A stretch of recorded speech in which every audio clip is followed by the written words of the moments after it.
음식이 상식이다. 지은이 윤덕노. 던안 출판. 개정 증보판에 붙여. 마음이 없으면 먹어도 그 맛을 모른다. 지금까지 살면서 가장 맛있게 먹었던 음식이 무엇이었는지 기억하시는지. 필자의 경우는 몇 년 전 재래시장 음식점에서 칼국수를 무척이나 맛있게 먹었던 기억이 있다. 무엇이 그렇게 좋았는지 생각조차 나지 않지만 그날은 아내와 둘이서 깔깔거리며 먹었다. 즐거운 마음으로 웃으며 먹다 보니 별것 아닌 칼국수였지만 유별나게 맛있게 느껴졌던 것 같다. 그뿐만 아니라 터무니없이 싼 가격도 마음에 들었고 옆자리에 생전 처음 본 할머니조차도 정겨웠던 추억이 있다. 가장 맛없게 먹었던 음식에 대한 기억도 있다. 해외에서 아주 비싼 전복을 먹은 적이 있다. 불편한 자리에서 어려운 사람과 함께 편하지 않은 상태에서 식사를 했기 때문인지 쉽게 맛볼 수 없는 값비싼 요리였지만 맛있게 먹었다는 기억은 전혀 없다. 그저 시간이 지나 식사 자리를 빨리 끝냈으면 좋겠다는 생각만 들었을 뿐이다. 그러고 보면 음식 맛을 좌우하는 것은 혀끝의 자극이 전부는 아닌 것 같다. 오히려 함께 먹는 사람이 누구인지, 어떤 분위기에서 먹었는지에 따라 맛이 달라진다. 식사도 비슷하다. 생각해보면 대부분의 경우는 배가 고파서 음식을 먹거나 미각을 만족시키기 위해 맛있는 요리를 찾아서 먹는 것은 아닌 것 같다. 물론 배도 고프고 식사 시간이 됐으니 이왕이면 맛있는 음식을 찾아 먹지만 현대인이 식사를 하는 기본적인 이유는 먹는다는 행위 자체가 아니라 만남과 소통을 위해 식사를 하는 경우가 적지 않다. 비단 비즈니스 목적의 식사뿐 아니라 가족끼리 혹은 친구와 식사를 할 때도 즐겁게 소통을 하려고 먹는 것이지 음식 맛을 즐기는 것 자체에만 목적을 두지는 않는 것 같다. 음식 이야기를 쓰는 이유도 마찬가지다. 맛 자체가 목적이 아니기에 맛에 대한 이야기는 하나도 없다. 어느 집에 가면 어떤 음식이 맛있다는 맛집 정보는 더더욱 없다. 인터넷만 검색하면 기본적인 맛집 정보는 다 나오는 데다 사람 따라 입맛도 다르고 아무리 맛있는 집이라도 그날의 기분에 따라 함께 먹는 사람에 따라 심지어 식당 종업원의 태도와 분위기에 따라 음식 맛도 달라지니 의미도 없다는 것이 개인적인 생각이다. 음식을 놓고 맛에 대한 이야기는 하지 않으면서 엉뚱하게 역사와 유래와 문화에 대해 이야기하는 이유는 아는 만큼 보인다는 말처럼 음식 이야기 역시 아는 만큼 삶이 풍부해질 수 있기 때문이다. 음식 이야기는 기본적으로 재미도 있지만 음식에 얽힌 역사와 문화를 알고 먹으면 더 맛있게 먹을 수도 있다. 음식의 유래를 알면 음식 맛이 다르게 느껴지는 것은 종종 경험했다. 맛도 맛이지만 음식 이야기를 알면 책에서는 찾기 힘든 생생한 역사와 문화도 알 수 있다. 음식이야말로 황제에서부터 거지에 이르기까지 누구나 빼놓지 않고 먹는 것이기에 인류의 생활사가 고스란히 녹아있기 때문이다. 이 책은 예전에 나온 음식 잡학 사전의 개정 증보판이다. 약 9년 만에 다시 손보는 것이기에 다소 부족한 부분을 최대한 보완했고 새롭게 몇몇 음식 이야기를 추가했다. 대학에 이런 구절이 있다. 마음이 없으면 봐도 보이지 않고 들어도 들리지 않으며 먹어도 그 맛을 모른다. 역사와 문화가 이것저것 섞여 있는 음식 이야기지만 독자분들이 마음을 두고 읽으면서 미처 발견하지 못했던 사실을 보고 듣고 또 맛볼 수 있었으면 좋겠다. 2015년 가을 윤덕노. 베트남 쌀국수. 전쟁과 분단, 식민의 아픔을 먹다. 베트남 호치민시에는 세계적으로 널리 알려진 쌀국수, 포 전문 레스토랑이 있다. 이름이 포빈이다. 평화의 쌀국수라는 뜻이다. 현지인뿐 아니라 외국 관광객도 많이 찾는다. 언론을 통해 많이 알려졌기 때문이다. 얼마나 맛있기에 세계 각지에서 관광객이 찾아올까 싶지만 맛이 특별하기보다 평화의 쌀국수라는 이름처럼 정치적 이유로 유명세를 탔다. 따지고 보면 베트남이 공산화된 이후 공산 정권이 사유재산을 강력하게 억제했을 때도 살아남았을 정도로 정치적인 식당이다. 이곳은 베트남 전쟁이 한창일 때 베트콩 아지트였다. 공산화되기 전에 레스토랑을 자주 찾았던 손님들은 호치민으로 이름이 바뀌기 전 베트남의 수도였던 사이공 정부 관리와 군인, 경찰 간부, 그리고 미군이었다. 아래층에서 베트남 정부 관리들이 쌀국수를 맛있게 먹고 있을 때 조직명 F100이라는 이름의 베트콩 핵심 조직원들이 2층 골방에 모여 작전 계획을 짰고 북부 베트남에서 들여온 무기를 숨겼다. 1968년 베트콩이 수도인 사이공에서 대규모 테러를 감행했던 구정태 공세의 작전 계획도 바로 포빈 레스토랑에서 수립됐다. 평화의 쌀국수. 관광객으로 붐비는 포빈 레스토랑 이면에는 베트남 전쟁의 역사가 있다. 베트남 쌀국수는 자체가 전쟁의 흔적이다. 베트남 쌀국수가 세계적으로 퍼진 이후부터 그렇다. 베트남 전쟁이 계기가 됐다.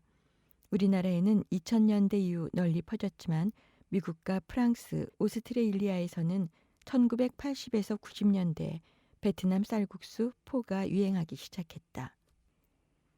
1975년 베트남 패망 과정에서 고국을 탈출한 난민들이 낯선 나라에서 먹고 살려고 음식 장사를 시작한 것이 지금 세계적으로 베트남 쌀국수 포가 널리 퍼지게 된 배경이다. 쌀국수는 전쟁에 패해 나라를 잃고 난민으로 떠돌아야 했던 베트남 사람들의 아픔이 배어 있다. 베트남 쌀국수 포는 베트남 중에서도 남부가 아니라 북부 음식이다. 본고장이 호치민시가 아니라 수도 하노이 일대다.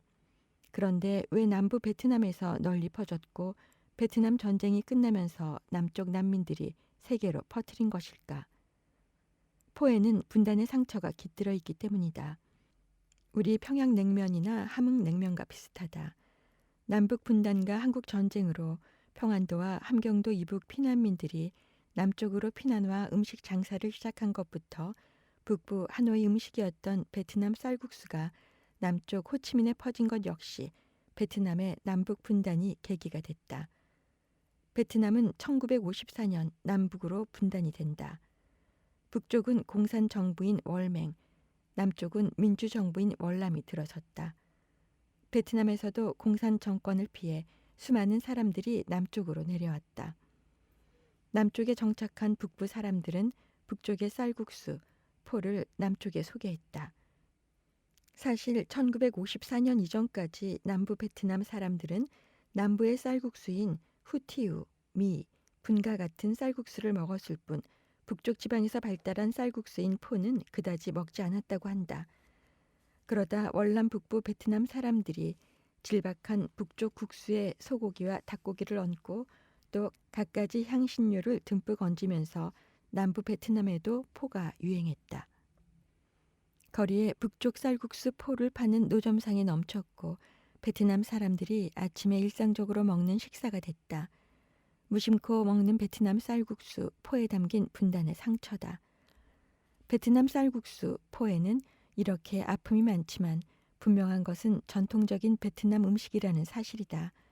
하지만 생뚱맞게 프랑스와 중국이 서로 영국권을 주장한다. 자기네 음식 문화의 영향을 받아서 포가 발달했다는 것이다. 그러고 보면 프랑스나 중국 모두 한때 베트남을 식민지로 지배했거나 적지 않은 영향력을 발휘했던 나라들이다. 베트남에는 옛날부터 다양한 국수가 발달했다. 같은 쌀국수라도 면의 굵기와 면을 어떻게 뽑느냐에 따라 반과 분이 있고 밀가루 국수인 미도 있다. 또 어떤 국수로 어떻게 조리하느냐에 따라 후티우와 포를 비롯해 다양한 국수로 구분된다. 이 중에서 우리가 즐겨 먹는 베트남 쌀국수, 포는 소고기로 육수를 끓이고 국수 위에 잘 저민 소고기 편육과 갖가지 채소를 얹어서 먹는다. 그런데 이렇게 먹는 포가 베트남이 프랑스 식민지였던 시절 프랑스 음식의 영향을 받아 발달했다는 것이다. 소고기에 채소와 갖가지 향신료를 섞어서 만든 프랑스 수프, 포토프와 전통적인 베트남 쌀국수가 결합된 형태라는 것이다. 베트남은 1858년 프랑스 나폴레옹 3세의 침략을 받아 이듬해인 1884년 프랑스의 식민지로 전락했다. 베트남에 진출한 프랑스 사람들은 하인이었던 베트남 요리사에게 프랑스식으로 쌀국수를 만들라고 요구했고, 이런 과정에서 소고기를 재료로 각종 채소와 향신료를 더해 만든 프랑스 수프 형태의 쌀국수 포가 만들어졌다는 것이다. 원래 베트남 사람들은 주로 소고기 대신 돼지고기와 해산물로 조리를 했는데 프랑스의 영향을 받아서 소고기를 넣게 됐다는 것이다. 그래서 일부 어원학자들은 베트남 쌀국수 포의 어원이 프랑스 수프인 포토프에서 비롯된 것이라고 주장한다. 중국에서는 또 다른 주장을 편다. 포는 베트남과 인접한 광동과 광서에서 발달한 소고기 국수, 우육면에서 발달했다는 것이다. 19세기 말부터 20세기 초까지 수많은 중국 화교들이 베트남으로 건너가 당시 수도였던 하노이의 자리를 잡는다. 중국 화교들은 이때 프랑스 사람들이 버리고 먹지 않는 소고기 부위를 모아 육수를 끓인 후 쌀국수를 삶아 어깨에 밀빵을 만들어 메고 다니면서 팔았다. 그리고 중국 강동성 사투리로 고기 국수라는 뜻에서 육판이라고 외치며 팔았다. 소고기 쌀국수가 잘 팔리자 베트남 사람들도 따라서 소고기 국수를 만들어 팔면서 이번에는 베트남어로 눅판이라고 외치고 팔았다. 소고기 육수로 만드는 베트남 쌀국수, 포의 기원에 대한 또 다른 주장이다. 베트남 쌀국수 포가 프랑스 음식 문화의 영향을 받아 발달했는지, 아니면 중국 남부 음식 문화의 영향이었는지, 혹은 순수 베트남 음식 문화의 또 다른 변형이었는지는 알 수 없다. 적지 않은 세월 식민 지배를 겪다 보니 전통적인 쌀국수의 정체성마저 혼란스러워진 셈이다. 코리앤더, 고수라는 식물의 씨로 만든 향신료다. 그리스어의 코로에서 유행되었는데 코로는 벌레를 의미한다. 열매가 익기 전에 악취가 나기 때문이다. 생선 발효 소스에 느엉맘과 베트남 쌀국수에 넣어 먹는다. 라면. 일본이 먼저냐, 중국이 먼저냐. 현재 우리가 먹고 있는 인스턴트 라면의 원조는 1958년 일본 니신 식품의 창업자인 안도 모모후쿠가 처음 개발했다.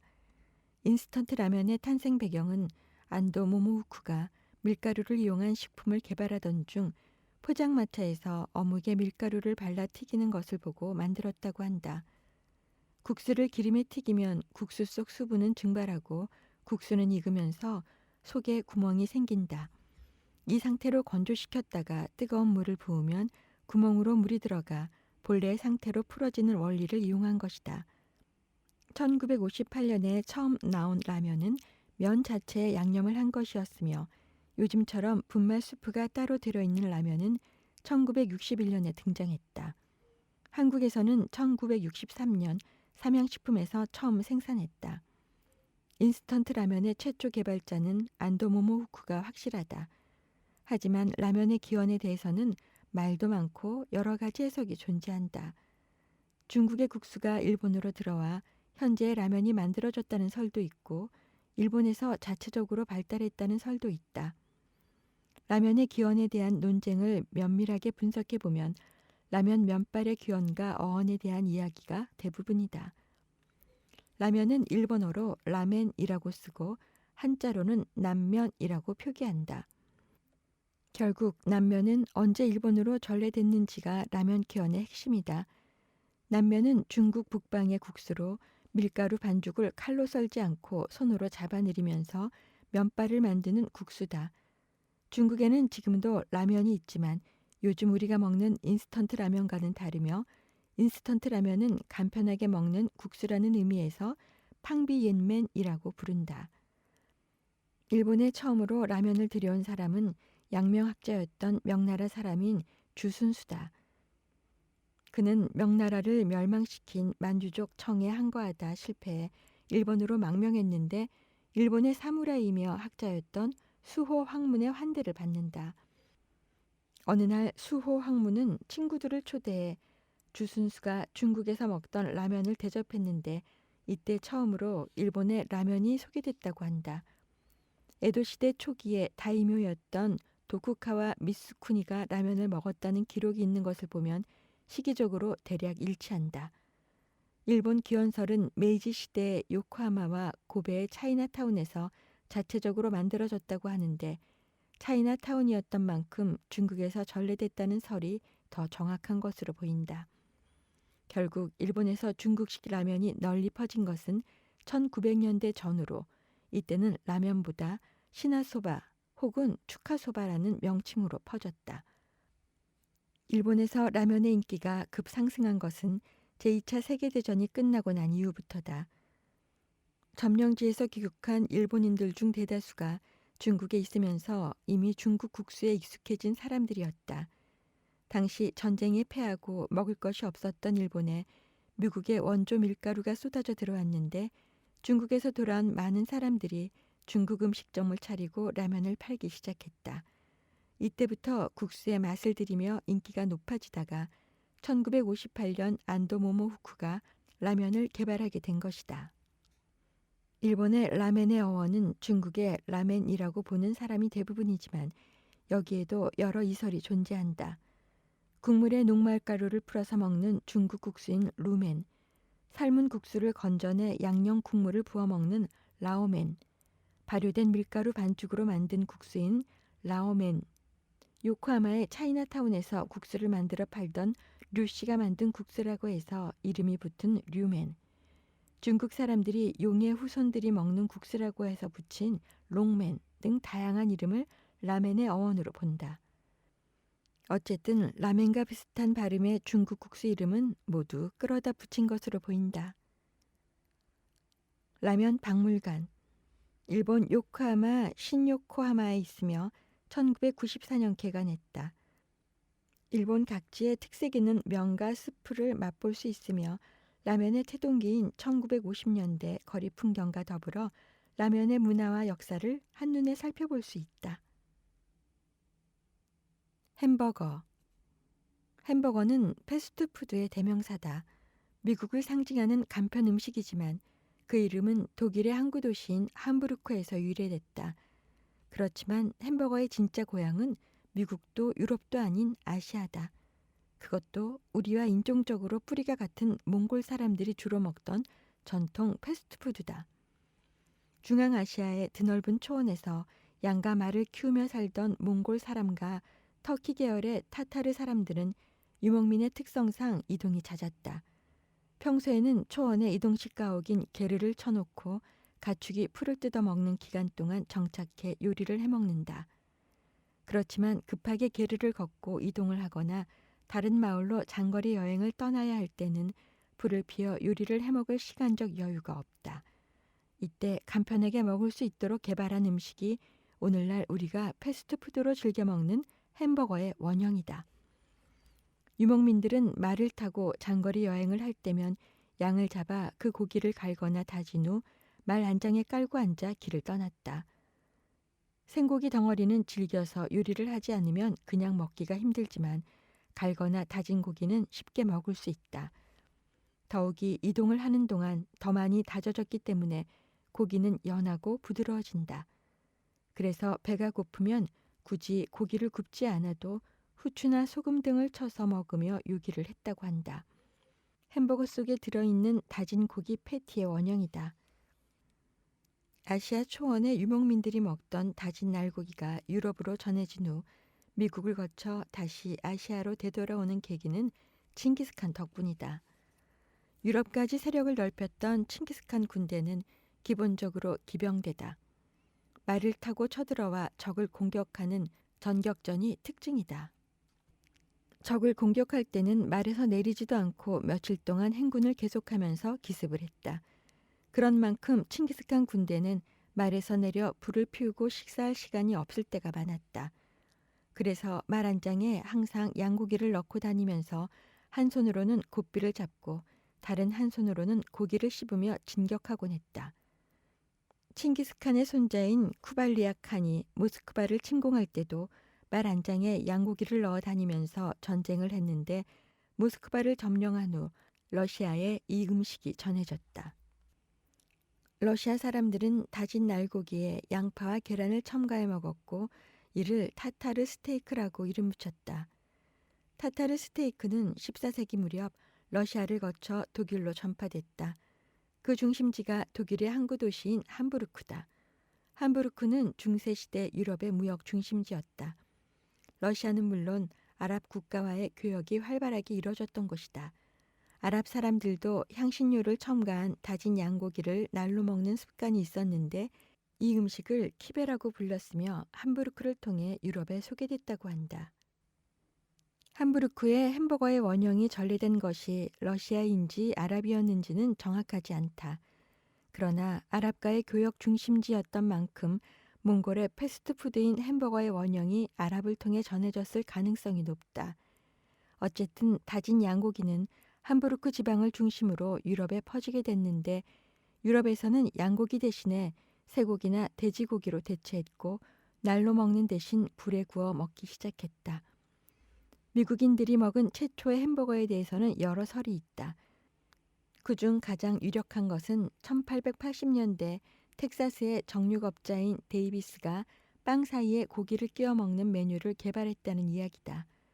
이때 이 메뉴를 보고 그곳에 살던 독일계 이민들이 함부르크에서 먹던 타타르 스테이크를 기억해내 햄버거라고 불렀다 한다.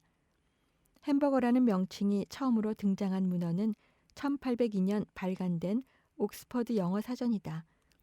여기에 햄버거 스테이크라는 단어가 등장하는데 소금에 절인 쇠고기로 정의해놓고 있다. 그런 만큼 오늘날의 햄버거와는 다소 다른 햄버거의 원형에 가까웠던 것으로 추정된다.